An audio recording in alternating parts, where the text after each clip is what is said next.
So the question is, did the Jahili Arabs believe in Allah subhanahu wa ta'ala? The response is yes, of course they believed in Allah. And Allah mentions this in the Quran, that they had Iman. وَمَا يُؤْمِنُ أَكْثَرُهُمْ بِاللَّهِ إِلَّا وَهُمْ مُشْرِكُونَ. Surah Yusuf verse 106. Most of them have Iman, but they commit shirk. Allah called it Iman.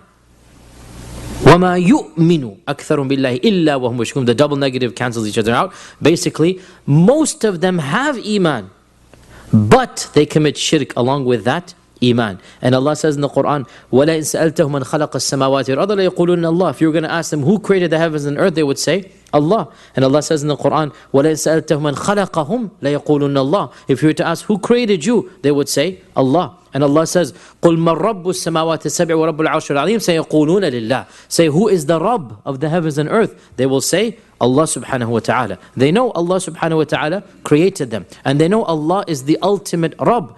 But they felt that they're too sinful, they're too unholy, that they need to go through intermediaries to get to Allah subhanahu wa ta'ala. And so Allah says in the Quran, their excuses for worshipping these false gods.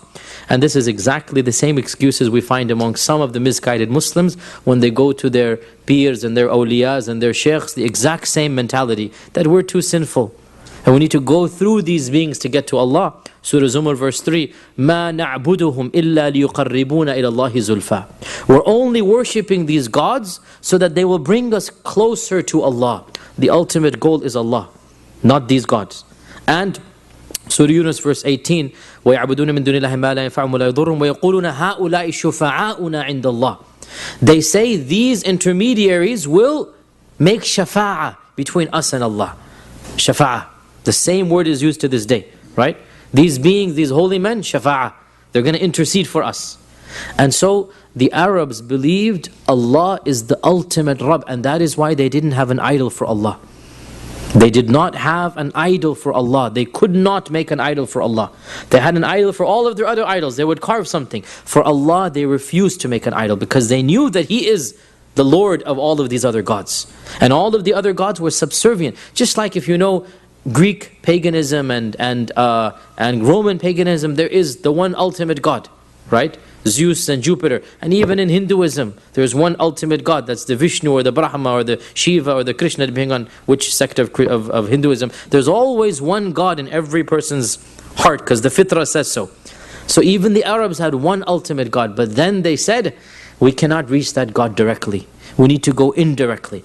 And the message of Islam was, if you truly believe in one creator, then how could you worship anybody other than that creator? It doesn't make any sense.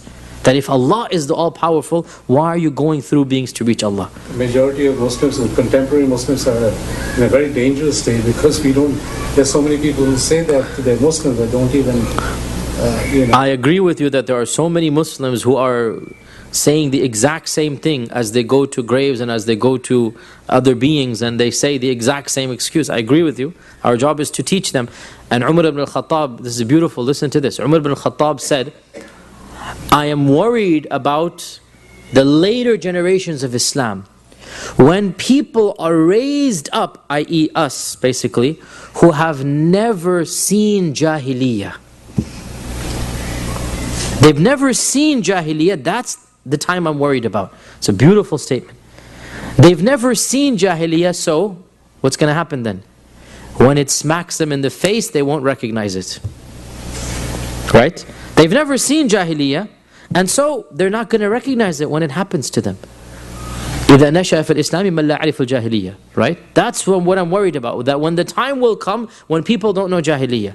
And it is really melodramatic to say this, but it is so true that those people who worship these saints and these awliya and these peers and whatnot, wallahi, it is exactly the same mentality and the same excuses and the same philosophy of the Jahili Arabs. Exact same. We know Allah created us. Allah is one.